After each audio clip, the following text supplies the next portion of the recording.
I spent my savings building a guest house in my parents' backyard, thinking it would be mine. The day it was finished, my dad handed me my bags. Your sister needs it more than you, he said. I walked away without a word. A week later, they called me in a panic when they realized. I don't even know where to start. I still can't believe it actually happened. For years, I had been trying to make smart decisions to secure my future. I wasn't reckless with money, I wasn't irresponsible. I did everything the way I was supposed to. When I realized that buying a house on my own was out of reach financially, my parents were the ones who suggested building a small guest house on their property. They made it sound perfect. It'll always be yours, my mom had said. This is an investment for your future, sweetheart. I believed them.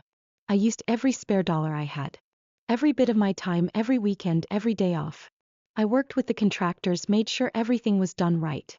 I picked out the flooring, the cabinets, the little details that made it feel like mine. For months, I imagined myself in that house.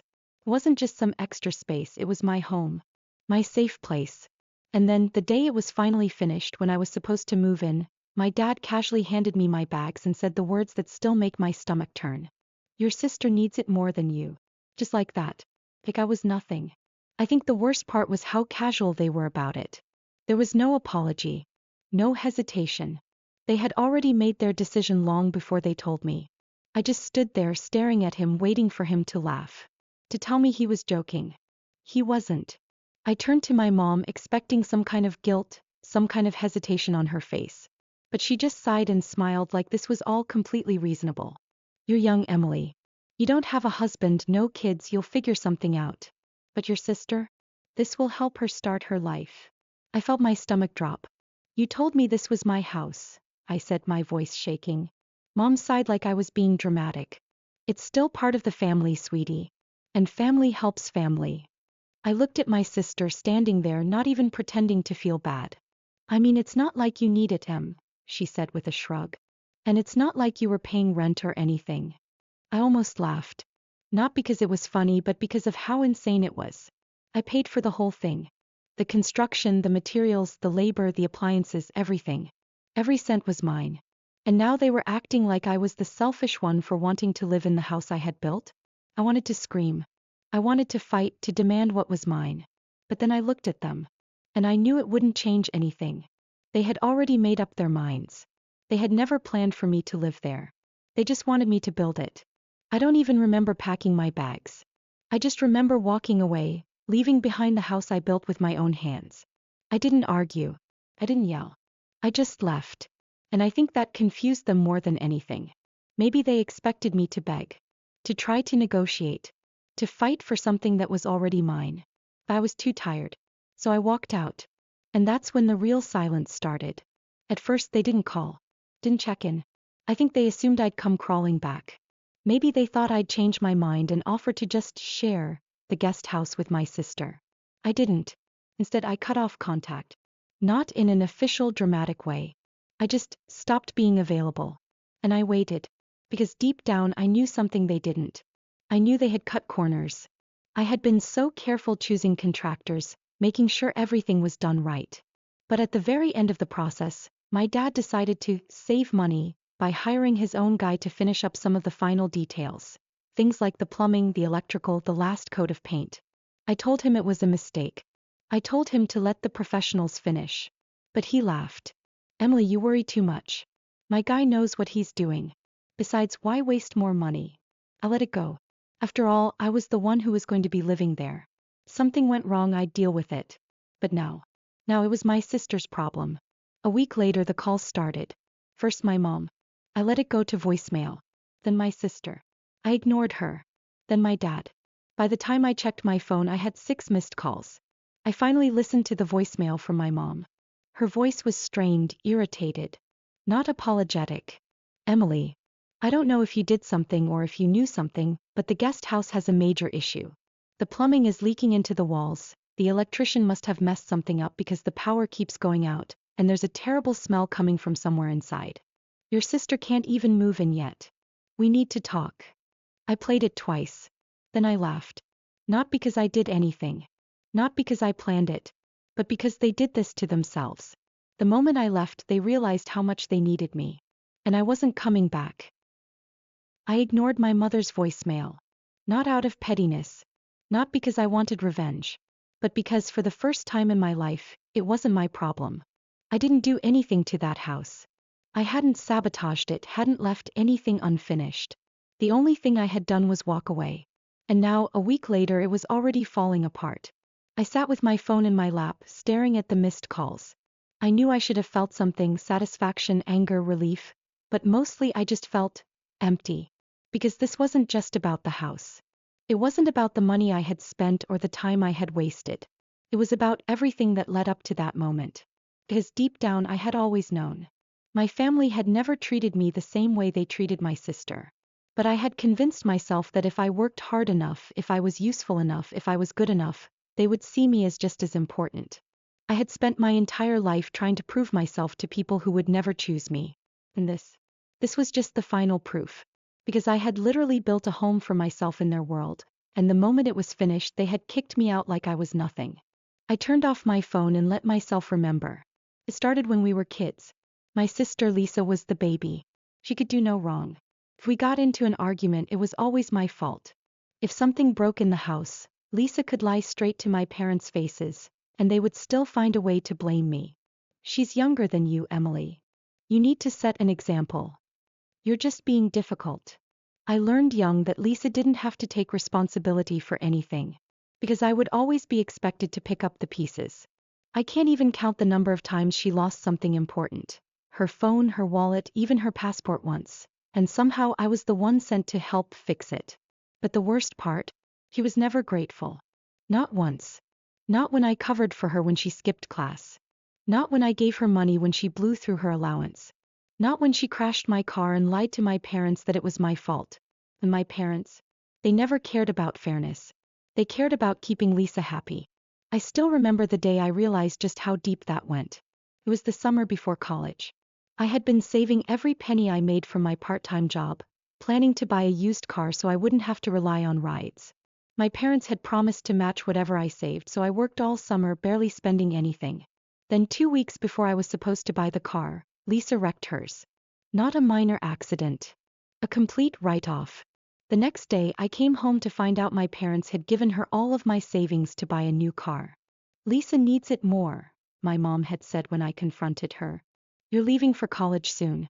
She still has to get to school. I was so stunned I just stood there. They didn't even ask me. Didn't even pretend to consider how unfair it was.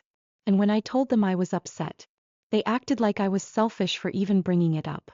We're a family, Emily, my dad had said, shaking his head. You'll understand when you're older. I did understand. Just not the way he thought. That was the first time I pulled away. The first time I realized I wasn't safe with them. But I didn't cut them off. Not completely. Because I still wanted to believe that someday things would change. That they would see me as equal. That they would finally choose me. So when they suggested building the guest house, I thought, this is it. This is my chance to have something that's mine. And I fell for it. A sharp vibration from my phone pulled me back to the present. Another call. I sighed and finally picked up. It was my dad this time. His voice was tight. Frustrated. Emily, what's going on with the house? I blinked. What do you mean? You know what I mean. His voice dropped lower, like he thought someone might be listening. Lisa can't even move in yet. The plumbing is completely messed up. There's water damage in the walls, the electrical is faulty, and now the whole place smells like mold. I almost laughed. Sounds like you should call a contractor. There was a pause. Look, he said, his tone shifting like he was trying to stay calm. If something happened, you need to tell me now. Did you leave something unfinished? Did you mess something up? I clenched my jaw. I didn't do anything, Dad. You're the one who hired that cheap contractor against my advice. Maybe you should call him. Another pause. He wasn't expecting me to stand my ground. Emily, you know we don't have the money to fix this right now. But there was the real reason he was calling. They thought they could get me to come back and clean up their mess. I closed my eyes. I'm sorry, Dad. But it's not my problem. Silence. Then anger. Emily, don't be like this. I didn't say anything. You can't just turn your back on family, he said, his voice sharp now. We raised you. We gave you everything. Everything?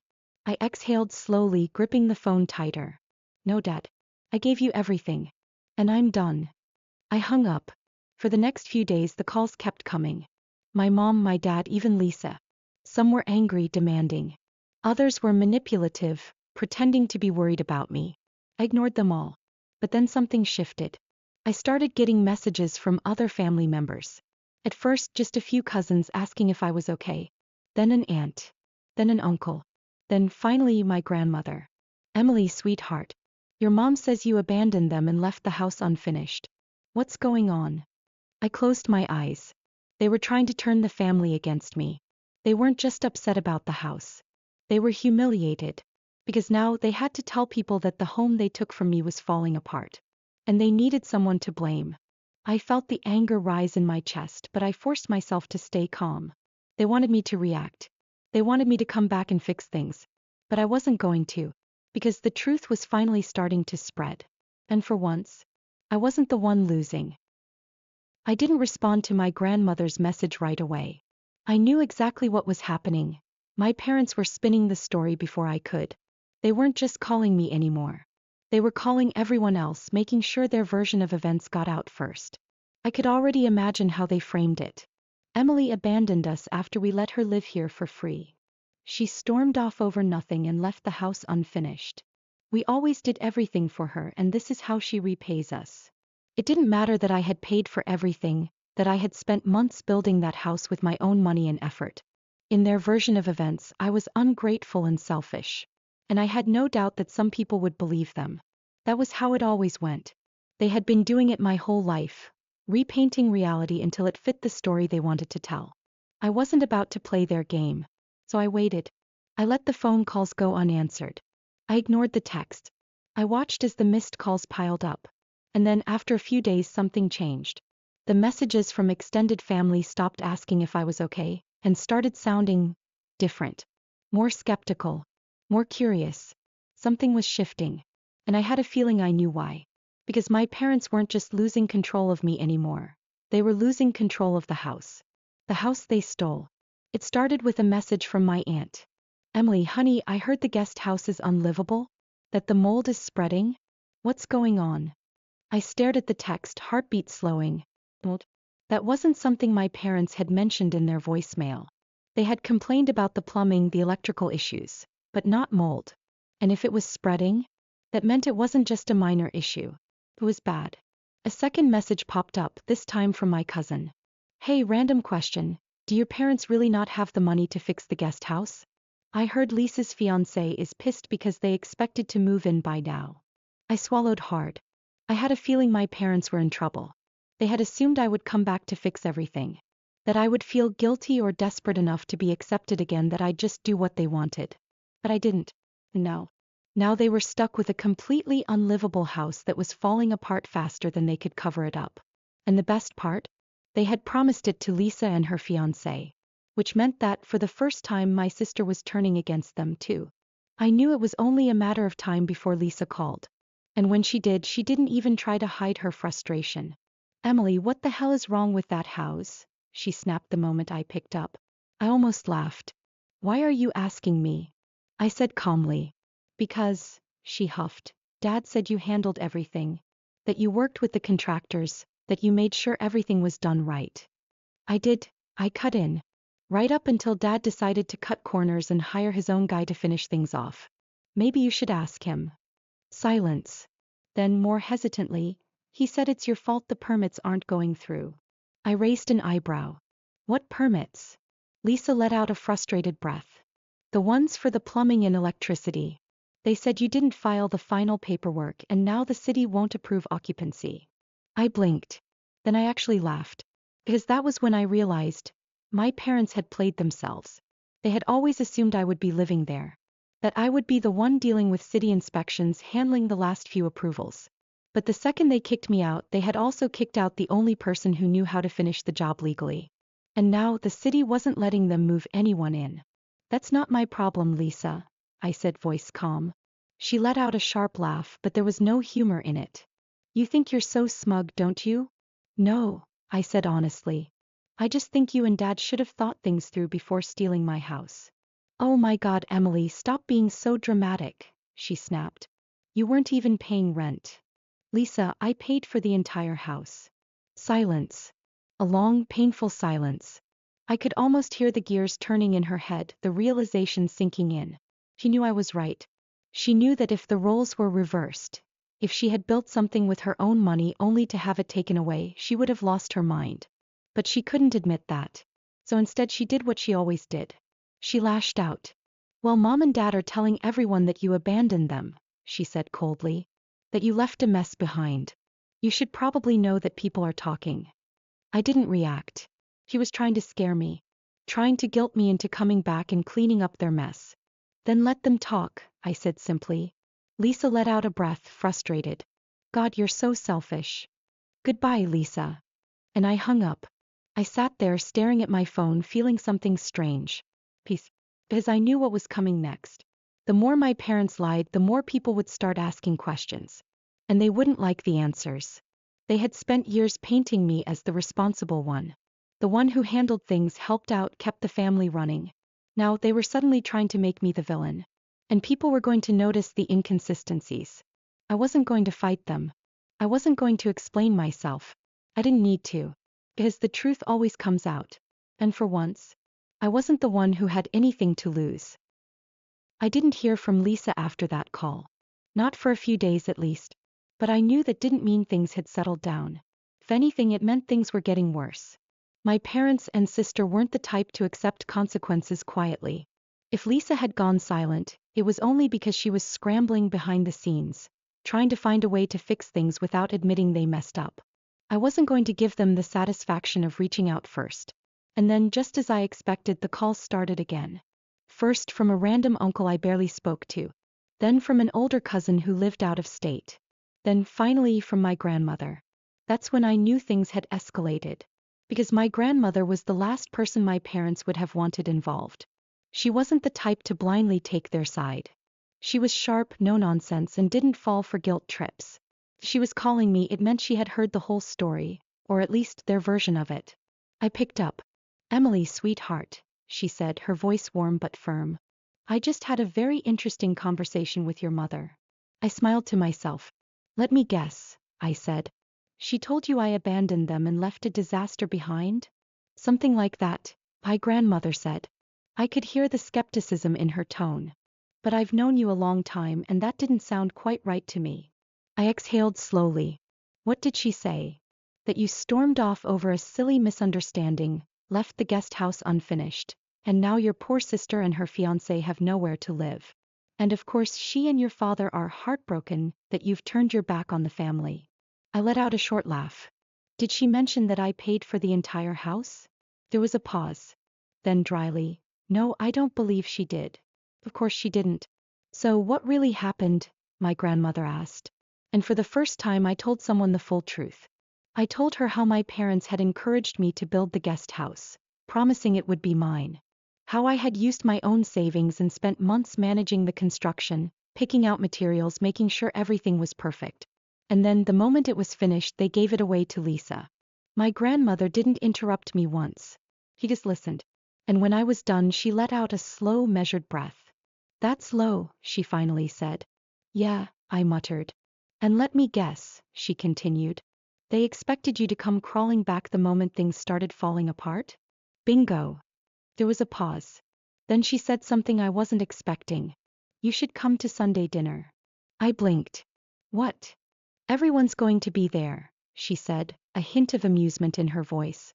I think it's time you let them all know your side of the story. I hesitated. It wasn't that I was afraid of my parents. I had no interest in begging for their approval anymore. But calling them out in front of the whole family? That was a different level. Grandma, I don't know if I want to. I'm not saying to cause a scene, she cut in. I'm just saying, let them dig their own hole. I considered that. Then slowly I smiled. All right, I said. I'll be there. Sunday dinner. I arrived 10 minutes late on purpose. The moment I walked in, I felt the shift in the room. People had heard things. Some glanced at me curious. Others looked uncomfortable. And then there were the ones, like my aunt and a few cousins, who gave me small knowing nods. Like they already knew exactly what was going on. Lisa was sitting next to my parents, her arms crossed tightly. She didn't meet my eyes. My mom forced a smile. Oh, Emily, you actually made it. Yeah, I said simply, taking a seat. I didn't add surprised. But the implication was there. Dinner started awkwardly. There was forced small talk, tension so thick you could cut it with a knife. And then, just as we were finishing up, my grandmother, bless her heart, set down her glass and said, "So Lisa, how's the new house coming along?" Silence. Lisa's jaw tensed. "We're still dealing with a few issues," my dad said quickly. "Oh?" my grandmother said, raising an eyebrow. "What kind of issues?" Lisa shot him a look, but my dad cleared his throat. "Nothing major. Just some, plumbing and electrical problems. Minor setbacks." I almost laughed. Minor setbacks. That's what they were calling it. My grandmother turned to me. "Emily, dear, didn't you handle all the construction on that house?" Every eye in the room turned to me. I took a slow sip of my drink before answering. "I did. Right up until Dad decided to hire a cheaper contractor behind my back to save money. I told him it was a mistake, but..." I shrugged. "What do I know, right?" The silence that followed was incredible. Lisa's face turned red. My mom's forced smile twitched. My dad looked like he wanted to strangle me. But they couldn't argue. Because they knew I was right. No. So did everyone else. The whisper started. My aunt leaned over to my cousin, whispering something I couldn't hear. My uncle shook his head, muttering, "Unbelievable."